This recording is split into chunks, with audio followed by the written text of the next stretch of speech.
Ini dia kamar baru kami teman-teman, karena ada lagi yang mau numpang di mobil kami teman-teman. Kayak di Asiki kemarin.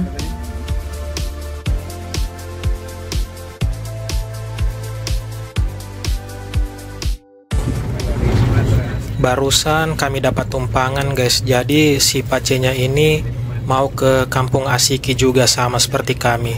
Oh, jadi ini dia guys, penginapan di kampung Asiki. Hanya ada dua berhadap-hadapan seperti ini guys. Jadi kalau mau nginap di sini baiknya kita hubungi dulu guys, karena banyak yang nginap di sini, orang-orang yang tunggu kapal. 2 jam kemudian.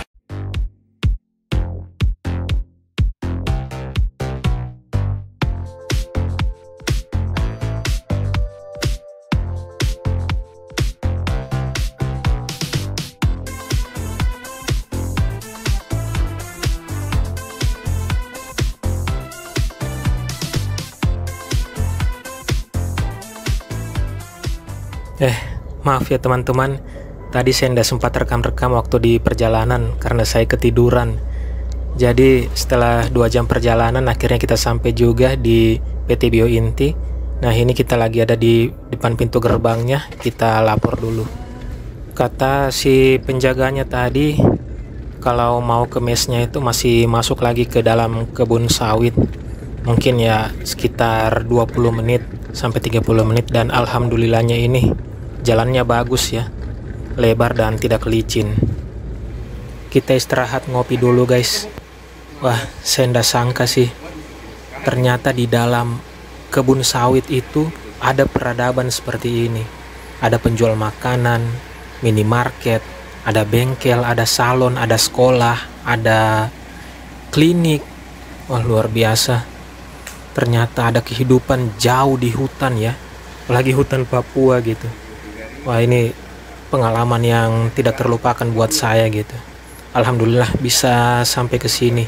Jadi ya, kita ngopi aja dulu. Alhamdulillah teman-teman, akhirnya kita sampai juga. Nah, ini guest house-nya ya. Jadi nanti sebentar malam kita nginap di sini. Sebelum besok pagi kita adakan kegiatan di aula. Seperti inilah penampakan guest house-nya teman-teman. Saya nggak tahu berapa total kamar di dalam, tapi bagi saya ini sudah sangat lebih dari cukup, karena di sekitar kebun sawit ini nggak ada penginapan teman-teman. Memang di luar itu nggak ada kehidupan, jadi mau nginep di mana lagi ya kan kalau bukan di sini. Nah, ini dia kondisi di dalam guest house-nya ya. Ada 3 kamar di depan kamarku, dan ini dia kamarku, kamar 08 ya. Nah, begini dia penampakannya, single bed ya. Nah, ini koper saya taruh dulu, bentar baru saya buka-buka apa yang perlu diambil. Ada AC-nya juga teman-teman, dan ada cermin di sana, dan juga laci, dan ada mejanya juga teman-teman di sini. Alhamdulillah, mungkin bisa kita kerja-kerja sebentar malam. Ya, seperti inilah teman-teman kondisi kamar tamunya ya yang kami tempati. Alhamdulillah teman-teman, alhamdulillah sekali. Kalau di kamarku itu nggak ada kamar mandi dalamnya ya teman-teman ya, tapi nggak apa-apa, karena saya lihat di ujung sana tuh ada 2 kamar mandi umum di situ ya. Kalian bisa lihat tuh di ujung. Jadi ini kondisi jam 6:30 malam ya teman-teman ya. Dan di depan mes kami ini ada rumah-rumah pegawai ya. Dan ya kondisinya sepi begini teman-teman. Kita lihat bulan sangat cerah malam ini. Ya, seperti itulah teman-teman kondisi di dalam kebun sawit ya. Sepi banget. Nah, kalian bisa lihat teman-teman, guest house ini tuh full AC. Dan saya baru sadar kalau di guest house ini tuh nggak ada meteran listriknya teman-teman. Dan juga rumah-rumah pegawai di depan itu nggak ada meteran listriknya. Dan saya baru dikasih tahu kalau perusahaan sawit itu ternyata bisa memproduksi listrik sendiri, dan hanya 20% dari situ dia sudah bisa menerangi seluruh kehidupan di dalam kebun sawit ini. Gitu teman-teman. Ya, jadi nih kami mau pergi makan malam dulu ya teman-teman ya, di tempat yang tadi sore waktu kami tiba dan ngopi-ngopi. Di situ lagi tempatnya karena memang di situ pusat peradaban ya.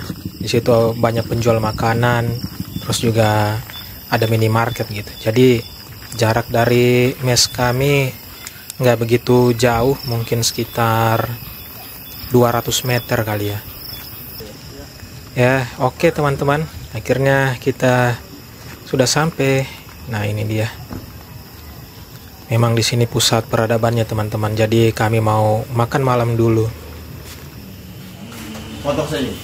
Potong aja. Potongnya. Oke teman-teman, habis makan kami mau ke minimarket dulu. Nah, ternyata teman-teman seperti inilah kondisi di dalam minimarketnya ya. Ya, walaupun kecil gitu ya, kayak ukuran berapa nih ya? 42 kali ya kalau tipe rumah gitu. Tapi saya lihat alhamdulillah lumayan lengkap, semuanya ada di sini loh, macam-macam dijual gitu. Ada makanan, baju, kertas kado, gorden gitu ya. Kalian bisa lihat sendiri teman-teman, semuanya dijual di sini karena memang nggak ada penjual lainnya lagi gitu. Jadi kalau ada minimarket ya jual semua aja, nggak tersegmentasi khusus gitu ya, untuk memenuhi kebutuhan orang-orang di dalam kebun sawit ini ya teman-teman ya. Karena memang nggak ada kehidupan di luar kebun sawit itu. Kalau mau ke kampung yang terdekat itu masih jauh ya, setahu saya itu di Muting teman-teman, masih jauh dari sini. Keesokan harinya. Halo, selamat pagi teman-teman. Jadi ini dia kamar baru kami teman-teman, karena tadi malam itu kami dipindahkan ke sini, disatukan aja bertiga langsung ya. Jadi kami tidur bertiga gitu daripada misah kamar. Jadi seperti inilah dia, ada kamar mandi dalam ya. Jadi kami nggak perlu repot-repot untuk mandi di luar di kamar mandi umum. Juga ada AC-nya di sini. Dan lihat teman-teman, habis hujan kayaknya tadi malam. Dan ya tadi pagi tuh agak berembun guys kacanya gitu. Basah ini, kalian bisa lihat jendelanya agak basah ya. Kan tadi malam itu hujan.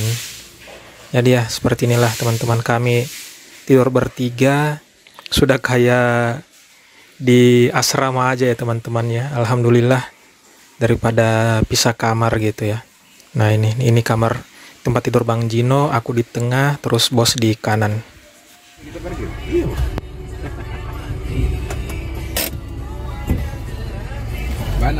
Aman sama. Aman.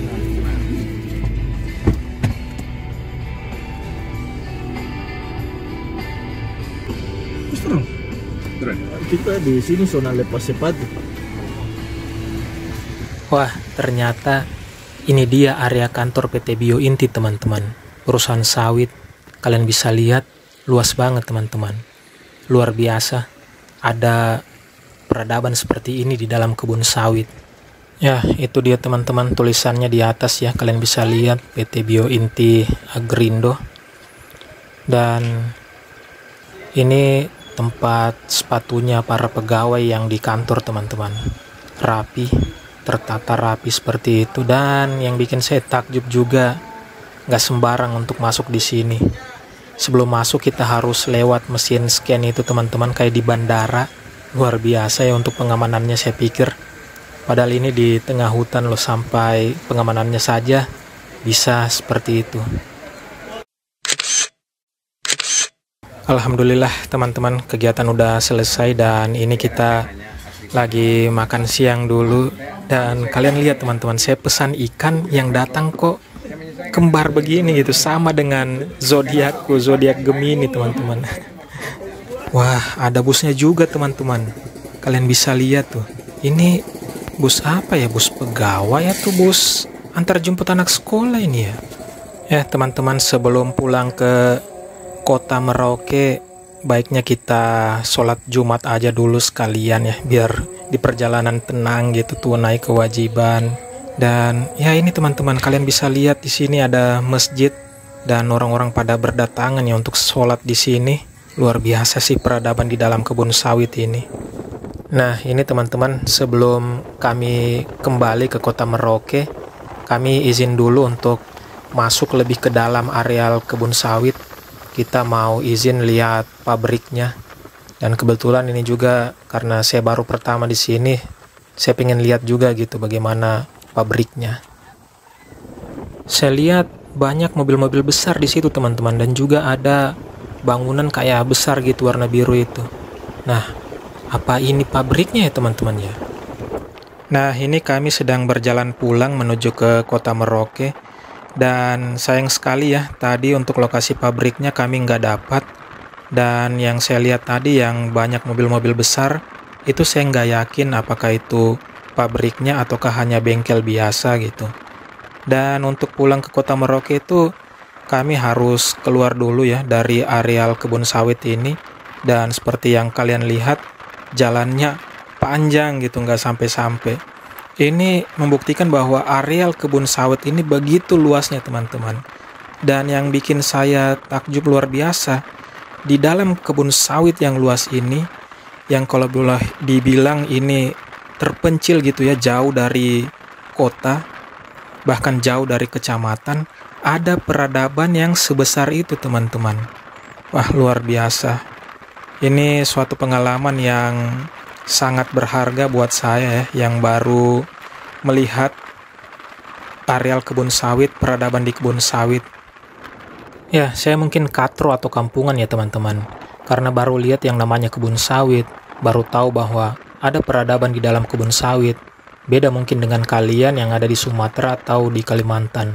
Mungkin sudah terbiasa dengan kebun sawit, karena setahu saya di sana banyak kebun sawit ya. Tapi inilah, jujur saya katakan bahwa saya baru tahu hal ini teman-teman. Ternyata kebun sawit itu bisa menyerap tenaga kerja sebanyak ini. Dari obrolan dengan salah satu pegawai di perusahaan tadi, katanya untuk pegawai di sini tuh ada 3.500-an orang. Bisa dibayangkan teman-teman, belum anaknya, istrinya. Jadi berapa jumlahnya? Mungkin sudah bisa bikin satu kelurahan kali teman-teman. Dan saya juga belajar syukur di sini ya. Saya boleh bilang Merauke itu jauh, padahal itu adalah ibu kota, ada bandara, ada fasilitas yang lebih lengkap di sana.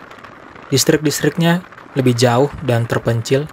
Tapi bagaimana dengan kehidupan di dalam kebun sawit ini teman-teman? Untuk keluar ke jalan nasional aja jauh, ke distrik terdekat aja jauh, apalagi ke kota. Apakah mereka masih terpikir untuk pulang kampung? Di sini banyak pendatang loh teman-teman, yang kerja di sini, bukan warga lokal aja. Jadi apalagi yang mesti saya keluhkan?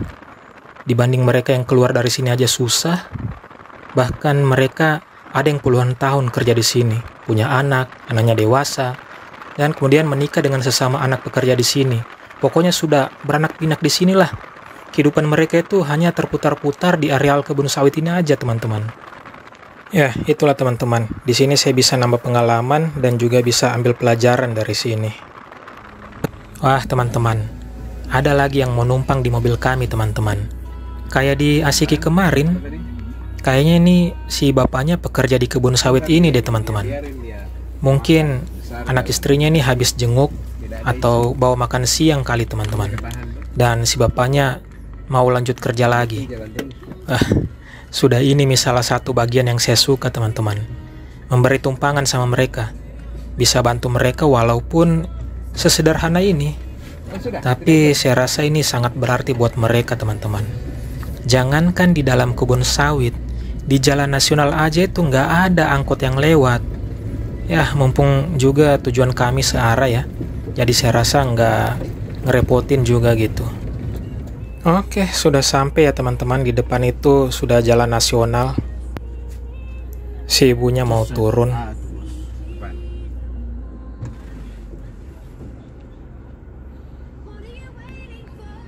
Dia terpisah jalan saja begitu. Belum. Gak ada anak. Ya. Bu.